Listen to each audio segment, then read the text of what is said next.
নমস্কার। আজ আমরা পড়ছি শ্রী বিমল করের লেখা ছোট গল্প ক্ষীর। যার আসার কথা তার চিহ্ন খুঁজে পাওয়া গেল না স্টেশনে। তার বদলে ইন্টার ক্লাস কম্পার্টমেন্ট থেকে ও নেমে এলো। নেমে আসতেই মুখোমুখি দেখা মাধবী চৌধুরী। চেইন বাঁধা ফক্স টেরিয়ারটা আলগা পেয়ে সুধাংশুর ত্রিসীমানা ছাড়িয়ে ছুট। ঠোঁটের সিগারেট ঝুলতে থাকলো ঠোঁটেই। চোখে চোখ রেখে সুধাংশু বললে অবাক হয়ে, তুমি? তাই তো, তুমি এখানে? মাধবী বিস্ময় প্রকাশ করল। কুলি এসে সুটকেস আর হোলডল নামিয়ে নিয়েছে মাধবী। হাঁটতে শুরু করলে দুজনেই প্ল্যাটফর্ম দিয়ে। সুধাংশু ডাকছিল উচ্চস্বরে, Jamie Jamie, come on Jamie. Fox terrier প্রভুর ডাকে সাড়া দিয়ে ছুঁই না ছুঁই করে পাশে পাশে চলছিল। ওদের মধ্যে আর কোনো কথা হয়নি, সেই তুমিতেই থেমে আছে। প্ল্যাটফর্মের বাইরে এসে সুধাংশু এগিয়ে গেল তার গাড়ির দিকে। হরিতকি গাছের ছায়ায় সুধাংশুর 2 সিটার দাঁড়িয়ে। কুলিটাও গাড়ির দিকে এগিয়ে চলেছিল সুধাংশুর পিছন পিছন। মাধবী ডাকলে, এই কুলি। কুলি সে ডাক শুনতে পেল না, শুনতে পেল সুধাংশু। শুনে থমকে দাঁড়িয়ে পড়ল। পিছু ফিরে তাকিয়ে দেখে কপা দূরে মাধবী দাঁড়িয়ে আছে। পা বাড়াবে কি বাড়াবে না একটু বুঝি ভেবে সুধাংশু এগিয়ে এসে মাধবীর কাছে দাঁড়ায়। হেসে বললে, ওর আর দোষ কি? ও ভেবেছে আমি তোমায় অ্যাটেন্ড করতে এসেছিলাম, মোটরে মাল তুলছে। জ্বালাতন, ডাকো তো ওকে। মাধবীর চোখে বিরক্তি ফুটল। ডাকবো কেন? তুলেছে যখন ভালোই করেছে। কোথায় যাবে তুমি বলো, নামিয়ে দিয়ে যাব। যাবার কোনো ঠিকানা নেই, এক রাতের মতন মাথা গোঁজার জায়গা খুঁজে নিতে হবে। সে কি? আমি অবশ্য ভেবে এসেছিলাম এখানে মেয়ে স্কুলের টিচারদের আস্তানায়। মাধবীর কথা শেষ হয়নি, একটা সাইকেল রিক্সা ওদের কাছে এসে থামলো। আর রিক্সা থেকে নামতে নামতে এক ভদ্রলোক সুধাংশুর দিকে তাকিয়ে বিগলিত হাসি হেসে নমস্কার জানালে করজোড়ে। স্যার, আপনি? সুধাংশু ঠোঁটের কোণে একটু হাসি টেনে একটা হাতের কটি আঙুল কপালের কাছাকাছি এনে মাথা হেলাল। ভালো তো? আগে হ্যাঁ। ভদ্রলোক যেন কৃতার্থ বোধ করল। রিক্সাওয়ালাকে পয়সা হিসেব করে দিতে দিতে কয়েকবার তাকালেন সুধাংশু আর মাধবীর দিকে। দাঁড়িয়ে থেকে দুজনাই অস্বস্তি বোধ করছিল, বেশ বোঝা গেল।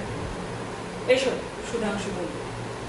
মাধবী ভাবলে টিচারদের কোয়ার্টার্সেই তাকে নামিয়ে দিয়ে যাবে সুধাংশু। গাড়িতে পাশাপাশি ওরা।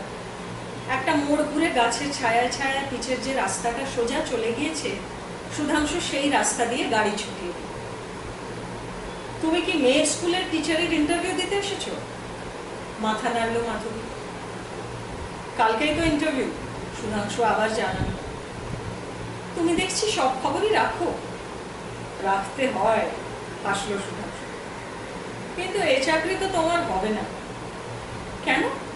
লোক নেওয়া আগেই হয়ে গিয়েছে নাকি? না।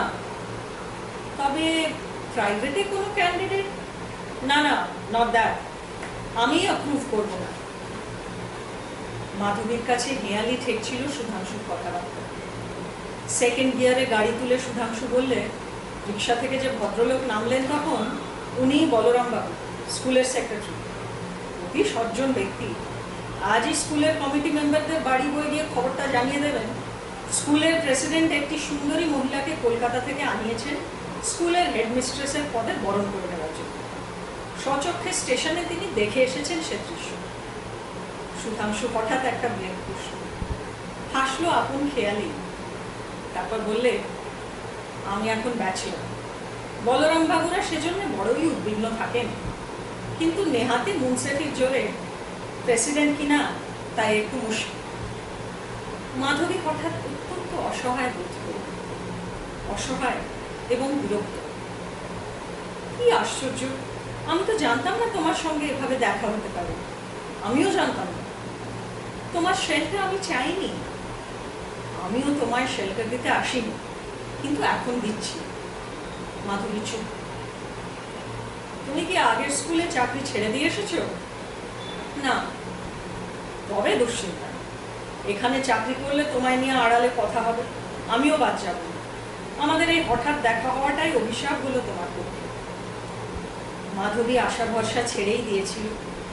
অনেক কটা টাকা যাতায়াতে অযথাই খরচ হয়ে গেল, তাই মনটা খচখচ করছিল।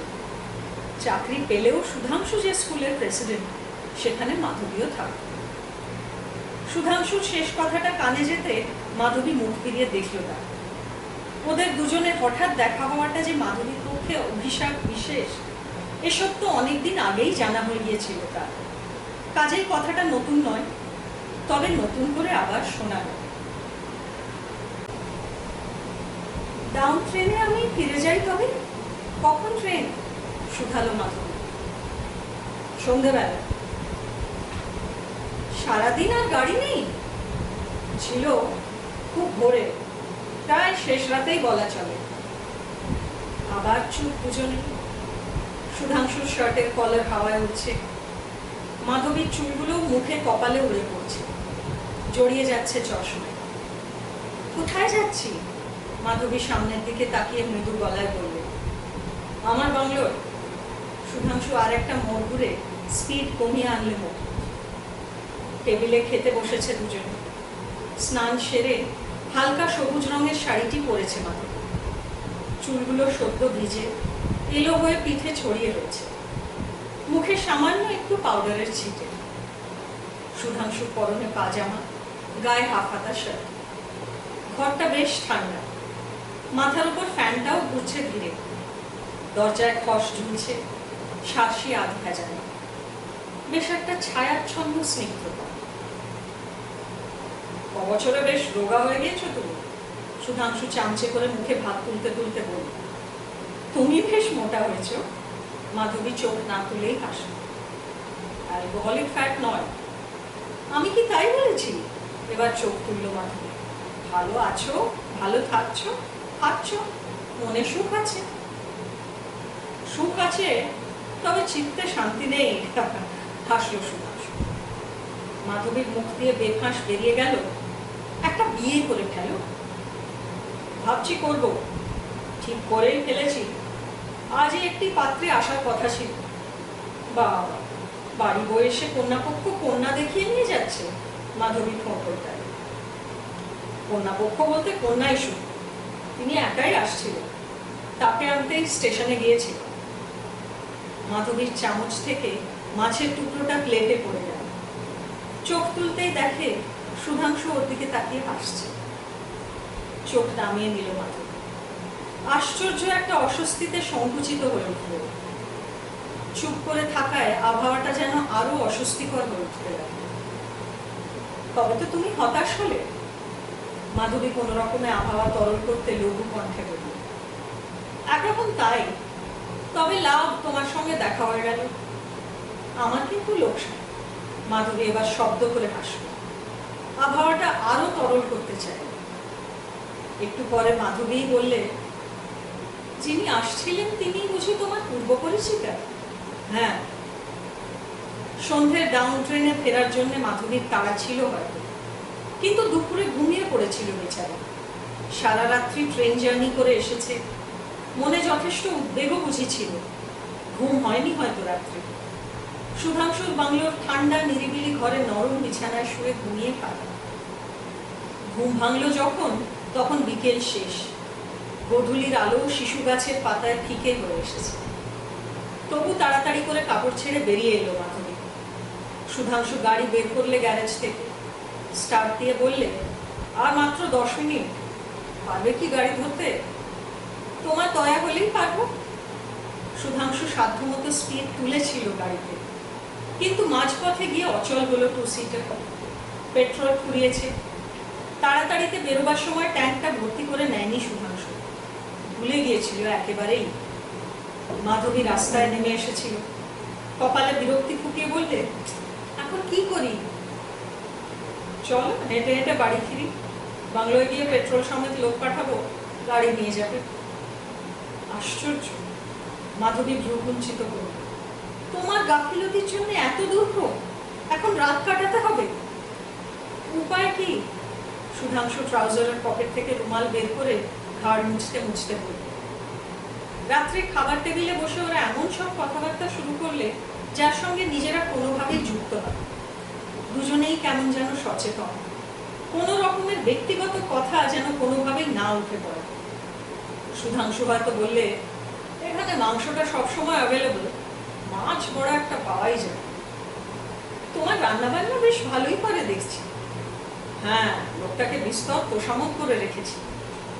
কিংবা কথা ওঠে, এখানে বর্ষাকালে ব্যাঙরা যখন ডাকে তখন তার শব্দ কি লোভনীয়, অথবা আশ্বিন মাসের সকাল কি সুন্দর এখানে। মাধবী কথা প্রসঙ্গে দু চারজন বন্ধুর খবর দেয়, কে বিয়ে করেছে, কে মরেছে, কে স্কলারশিপ নিয়ে বিলেত গেল। খাওয়া শেষ হলে আরো একটু গল্প। তারপর সুধাংশু বললে, কালকে ভোরের ট্রেনেই যাচ্ছ তাহলে? নিশ্চয়ই, আর্লি মর্নিং এ ট্রেন, 5টার সাথে। আমি তৈরি থাকবো, তুমি অনুগ্রহ করে উঠলেই বাঁচি। এখন মাধবীকে অন্যরকম দেখাচ্ছিল। রুক্ষতা যদিও বা একটু থেকে থাকে চোখে, কিন্তু সে রুক্ষতা ও সৌন্দর্য বরণ করে, বরং একটু বুঝি দীপ্তই মনে হচ্ছে। গায়ের শাড়িটা আবার পাল্টেছে মাধবী। এবার পরনে ঘন নীল শাড়ি, প্রান্তে সরু জরির পা, ব্লাউজটা সাদা, হাতে একটি লতার কাজ, খোঁপাটা এলো করে বাঁধা, ঘাড়ে ভেঙে পড়েছে, পাতা সমেত দুটি বেলপুরি উঠছিল। সুধাংশু মাধবীর রূপ লক্ষ্য করছিল কিনা স্পষ্টতা বোঝা গেল।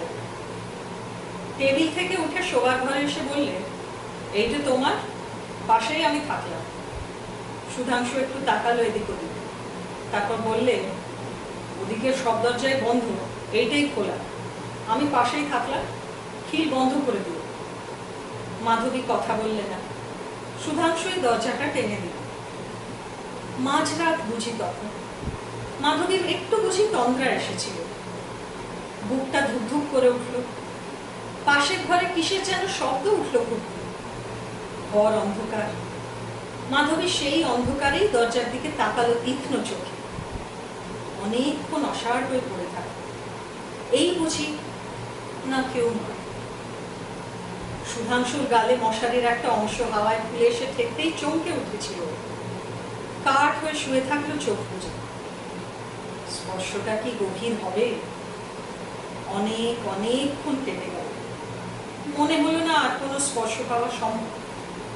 তবে যা ভেবেছিল তা না। মাধবী, সুধাংশু ডাকলো দরজায় দাঁড়িয়ে। উঠেছি, ঘরের ভেতর থেকে জবাব এলো মাধবীর সঙ্গে সঙ্গে। বাতি জ্বলে উঠল, দরজা খুলে গেল, কোনো শব্দ শোনা গেল না। 4:30 বাজে। মাধবীর দিকে অর্থপূর্ণ দৃষ্টিতে তাকাতে তাকাতে বললে সুধাংশু, মুখ ধুয়ে নাও, আমি একটু চা করে নিচ্ছি। চা খেতে বসে বারবার হাই তুলছিল মাধবী। সুধাংশু বললে, রাত্রে এক ফোঁটা ঘুম হয়নি বুঝি? হ্যাঁ, জেগেই ছিলাম। হয় নাকি? সুধাংশু হাসল। হয়? মাধবী চোখ ধরে তাকালো সুধাংশু। সুধাংশুও তাকিয়ে আছে। খিল তো তোমার ঘরে ছিলই। সুধাংশু হঠাৎ কেমন যেন একটু আড়ষ্ট হয়ে পড়ল। খিল? মাধবী স্পষ্ট কণ্ঠে বলল, খিল তো খোলাই ছিল। সুধাংশু চুপ, চোখ নিচু করে তাকালো দেওয়ালে, দরজার দিকে। দরজাটার ওপাশে খিল ছিল, সারা রাত খোলাই ছিল। আমিও জেগেছিল সারা রাত। আস্তে আস্তে বললে সুধাংশু, এ ঘরের এপাশেও খিল ছিল না। দুজনাই চুপ। ফক্স টেরিয়ারটা এত সকালেও উঠে ডাক দিয়েছে। ট্রেনের টাইম হয়ে গেছে, হঠাৎ বললে সুধাংশু। চল। মাধবী উঠে পড়ল। মোটরে উঠে দুজনেই চুপ। দুজনেই ভাবছিল খিল তো সারা রাত খোলাই ছিল, তবে কেন? ওরা জানতো না, আজ জানলো। ট্রেন যখন স্টেশনে এসে গেছে এবং মাধবী উঠেছে কম্পার্টমেন্টে, তখনই জানলো ভেতরের খিল এতদিনে ভালো করেই লাগানো হয়ে গেছে ওদের দুজনারই। এবং যে কোনো অছিলার কাছে এলেও, পাশাপাশি ঘরে রাত কাটালেও, কেউ এসে মাঝরাতে ডাকবে না কারোটা। তা সত্ত্বেও সুধাংশু বাংলোয় ফিরে এসে ঘরটা ভালো করে নজর করে দেখেছে, এবং সেই সাদা কাঠের খিলও। মাধবীর কোনো চিহ্ন কোথাও যদি একতিল পড়ে থাকতো, তাহলেও বুঝি ভাবা চলত মাধবী এসেছিল। কিন্তু কিছু নেই, এক বিন্দু ধুলো, একটু ভাঁজ, মাথার একটি চুলও না। সত্যিই কি মাধবী এসেছিল? সুধাংশু ভাবল। অথবা অন্য কেউ, কিংবা কেউই নয়। ধন্যবাদ।